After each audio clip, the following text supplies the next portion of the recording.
Eh bien bonjour à toutes et à tous, aujourd'hui une nouvelle vidéo dans laquelle nous allons parler de Arch Linux et plus précisément de la news qui est tombée hier, le 1er avril 2021, et non c'est apparemment pas un poisson d'avril, il y a un installeur qui a été rajouté à la nouvelle image ISO d'installation de Arch Linux. Et donc maintenant vous avez deux méthodes d'installation donc, soit vous continuez à suivre ce tutoriel ici qui est proposé, donc qui fonctionne toujours très bien, qui est maintenu par l'équipe officielle, qui est mis à jour assez régulièrement. Donc est-ce qu'il est indiqué une date là-dessus? 2 avril 2021 à 6h29. Donc concrètement il a été mis à jour aujourd'hui. Et vous avez donc plusieurs choses qui sont proposées là-dedans. Et là, du coup, vous avez un petit installateur qui est intégré. Donc, c'est plutôt un script d'installation un peu basique, donc qui demande de rajouter quelques petits trucs. Mais du coup, ça va grandement simplifier l'installation des images de Arch.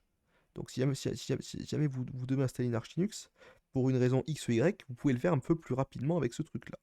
Je vous propose d'aller donc cliquer sur Download et voir. Donc, du coup, il y a eu une nouvelle mise à jour hier, basée sur le tout dernier kernel proposé. Donc, nous allons faire ici, nous allons chercher sur un miroir français. Je crois que je suis allé un peu trop bas. Oui, c'est tout à fait ça. France, voilà, donc Archinux DE, la Bruce, il n'est pas disponible ici. Archinux.ecu, là, voilà, parfait. Enregistrer le fichier ensemble. Vous voyez ici que ça s'enregistre assez rapidement. Mais donc, du coup, c'est un petit peu une petite révolution à ce niveau-là, puisque je ne pensais pas qu'un jour un script d'installation serait intégré à Archiso. Ils n'avaient pas prévu de le faire en tout cas, ou alors la philosophie de la distribution ne veut pas réellement que ça soit fait.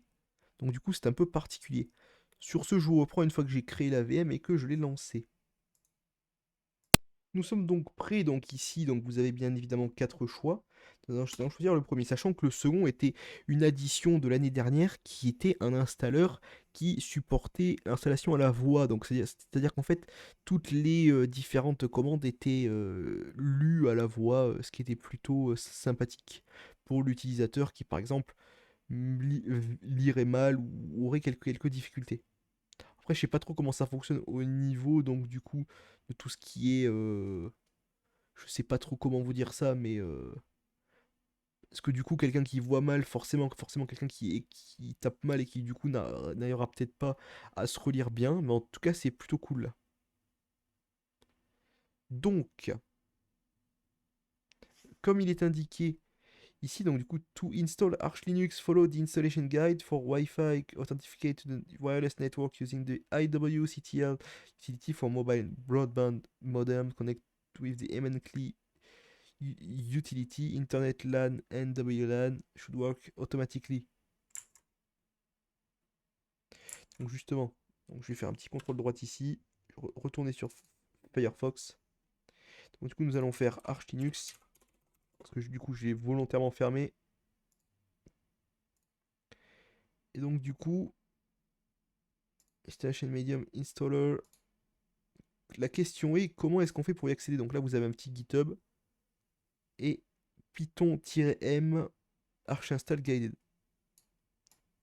Il faut quand même faire un petit ping, logiquement d'internet. Oui, c'est ça. Sans aucun problème, on a bien. D'ailleurs, le ping qu'il faut, c'est plutôt sympa.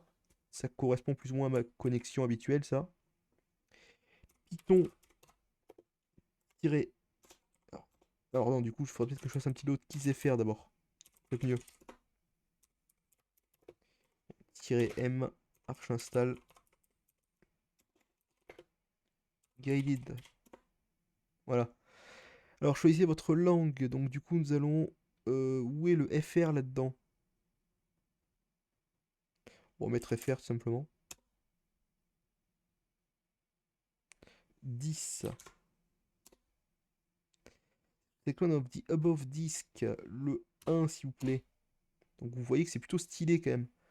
Je vous propose donc d'agrandir ceci, de vous mettre en plein écran bien sûr, et de choisir donc du coup le file system. Donc, nous allons choisir le BTRFS, tiens.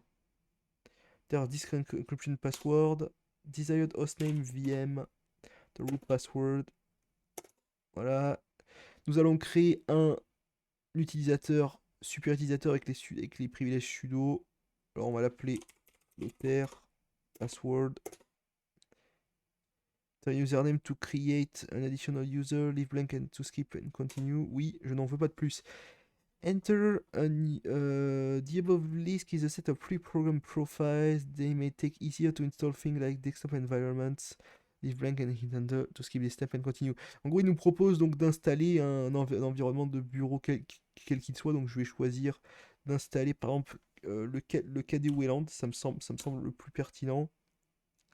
Donc the above list are supported graphics card driver. You need to select which one you need. Donc moi perso j'aurais besoin du 6 donc pour VMware.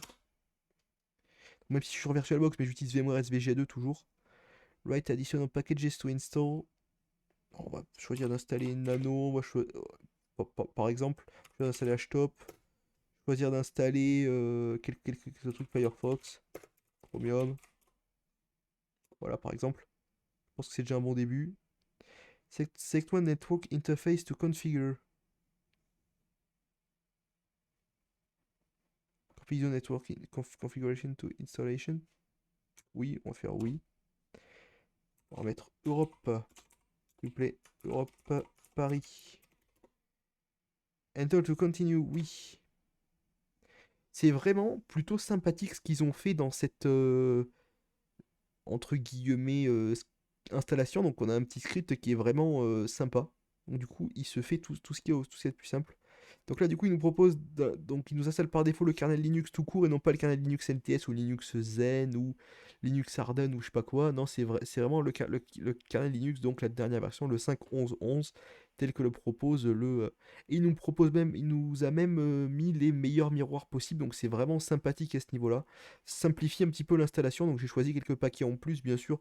J'ai mis n'importe quoi, j'aurais pu mettre Audacity, j'aurais pu mettre OBS Studio, j'aurais pu mettre plein de trucs, mais bon, j'ai choisi ça.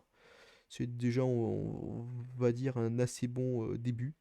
Je crois même que Nano est intégré dans le base maintenant, mais je ne suis pas sûr. En tout cas, ça semble pinguer sur Internet. Donc du coup, c'est plutôt cool. Ça a bien récupéré les différents paquets. Donc je propose donc d'aller voir un petit peu. Ah, donc oui, ici on a bien la carte réseau virtuelle qui est chargée. Donc du coup, je vous reprends une fois que ça a terminé tout ça. Nous nous retrouvons donc, je vous ai laissé un petit peu plus de temps que prévu parce que je suis parti faire autre chose entre temps. Mais voilà, donc là c'est concrètement installé logiquement. Et faisons un petit reboot pour voir ce que cela donne. Il s'est indiqué que c'était terminé, donc logiquement... Ah oui, je suis un petit peu con. Si j'oublie de démonter l'image ici, puis de faire reboot, voilà. Logiquement ça boot sans aucun problème. Donc ça utilise système des boot. Et c'est beaucoup plus propre qu'un simple... Là, du coup, si je fais entrer, ça devrait fonctionner logiquement. Login failed. C'est là que c'est un petit peu... donc là, il faut peut-être utiliser X11. Ah, et vous êtes bien au courant que j'ai choisi ici comme mot de passe. Donc il met login failed.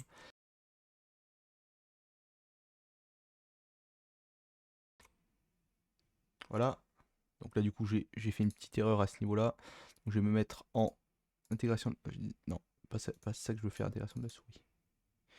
Je voulais juste faire un petit... Alors, changer de... Non, mais ça marche, ça ne fonctionne pas. Donc concrètement, il y a une petite erreur à ce niveau-là, du coup, je dirais. Donc bon, d'accord, ça ne fonctionne pas. Super. J'appuie sur cette flèche-là, qu'est-ce qu'il me propose? Il me propose rien du tout. On peut faire un login en route là-dessus. Si on appuie ici, non, on peut pas changer de... Non, bah ça ne fonctionne pas donc.